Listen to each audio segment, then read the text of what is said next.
ಒಬ್ರು ಇವ್ರು ಮರ್ಡರ್ ಮಾಡಿದ್ರೆ ಅವರೊಂದು ಮರ್ಡರ್ ಮಾಡೋದು, ಅವರೊಂದು ಮಾಡಿದ್ರೆ ಇವ್ರು ಮಾಡೋದು, ಈ ರೀತಿ ಈ ದ್ವೇಷ ಭಾವನೆ ಬಂದ್ರೆ ಸಮಾಜ ಎಲ್ಲಿ ಉಳಿಯೋದು? ಅಲ್ಲಿ ಜೀವನ ಮಾಡೋಕ್ಕಾಗುತ್ತೆ?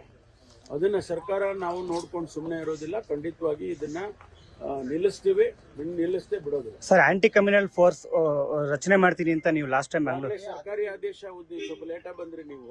ಸಾರಿ ಸರ್, ಸರ್ಕಾರಿ ಆದೇಶವನ್ನ ನಿನ್ನೆ ದಿವಸನೇ ಬಿಡುಗಡೆ ಮಾಡಿದ್ದೇವೆ. ಅದನ್ನ ನಿನ್ನೆ ಅಲ್ಲಿ ಮಂಗಳೂರಲ್ಲಿ ಹೇಳಿ ಬಂದು ನಾಳೆ ಬೆಳಗ್ಗೆ ಇಲ್ಲಿ ಫೋರ್ಸ್ ಮಾಡಕ್ ಆಗೋದಿಲ್ಲ. ಹೌದೌದು. ಅದನ್ನ ಯಾವ ರೀತಿ ಮಾಡಬೇಕು, ಅದು ಯಾವ ತೀರ ಸ್ಟ್ರಕ್ಚರ್ ಮಾಡಬೇಕು, ಅದನ್ನೆಲ್ಲ ಎಷ್ಟು ದಿವಸ ಸಮಯ ತಗೊಂಡು ಮಾಡಿದ್ದೇವೆ. ಈಗೇನು ಆಂಟಿ ನಕ್ಸಲ್ ಫೋರ್ಸ್ ಇದೆ, ಅದರಲ್ಲೇ ನಾವು ಆಂಟಿ ನಕ್ಸಲ್ ಫೋರ್ಸ್ ಅನ್ನ ಮುಚ್ಚಬೇಕು ಅಂತೇಳಿ ನಾವು ಅಂದ್ಕೊಂಡಿದ್ದು. ಆ ಫೋರ್ಸ್ ಅನ್ನ ಅರ್ಧ ಭಾಗ ಫೋರ್ಸ್ ಅನ್ನ ಈ ಆಂಟಿ ಕಮ್ಯುನಲ್ ಫೋರ್ಸ್ ಆಗಿ ಕನ್ವರ್ಟ್ ಮಾಡಿ ಅವರಿಗೇನೆಲ್ಲ ಹೆಚ್ಚು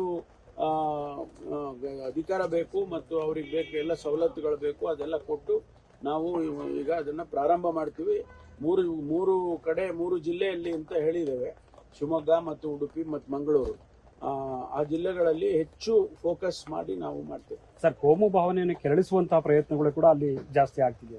ಇಲ್ಲ, ನಾವು ಅದಕ್ಕೆ ಒಂದು ಕಡೆ ಕಾನೂನು, ಇನ್ನೊಂದು ಕಡೆ ಶಾಂತಿ ತರೋದಕ್ಕೆ ಏನ್ ಮಾಡಬೇಕು ಅಂತೇಳಿ ಪೀಸ್ ಮೀಟಿಂಗ್ಸು ಅಥವಾ ಕಮ್ಯುನಿಟಿ ಮೀಟಿಂಗ್ಸು ಇವೆಲ್ಲ ಮಾಡೋದಕ್ಕೂ ಕೂಡ ಸೂಚನೆಯನ್ನ ಕೊಟ್ಟಿದ್ದೇನೆ ನಾನು. ಕಳೆದ ಸಾರಿನೂ ಕೊಟ್ಟಿದ್ದೆ ನಾನು. ನೀವು ಪೀಸ್ ಮೀಟಿಂಗ್ಗಳು ಮಾಡಿ ಕಮ್ಯುನಿಟಿ ಲೀಡರ್ಸ್ಗಳನ್ನ ಕರೆದು ಸ್ವಲ್ಪ ಮಾತಾಡಬೇಕು.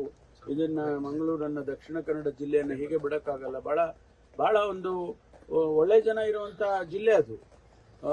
ಬಹಳ ವಿದ್ಯಾವಂತರಿದ್ದಾರೆ, ಬಹಳ ಬುದ್ಧಿವಂತರಿದ್ದಾರೆ. ಒಳ್ಳೆ ಜಿಲ್ಲೆ, ಬೆಳವಣಿಗೆಗೆ ದೃಷ್ಟಿಯಲ್ಲೂ ಕೂಡ ಬಹಳ ಅವಕಾಶಗಳಿರುವಂತ ಜಿಲ್ಲೆ. ಅದಕ್ಕಾಗಿ ನಾವು ಅದನ್ನ ಹೆಚ್ಚು ಫೋಕಸ್ ಮಾಡಲೇಬೇಕಾಗುತ್ತೆ.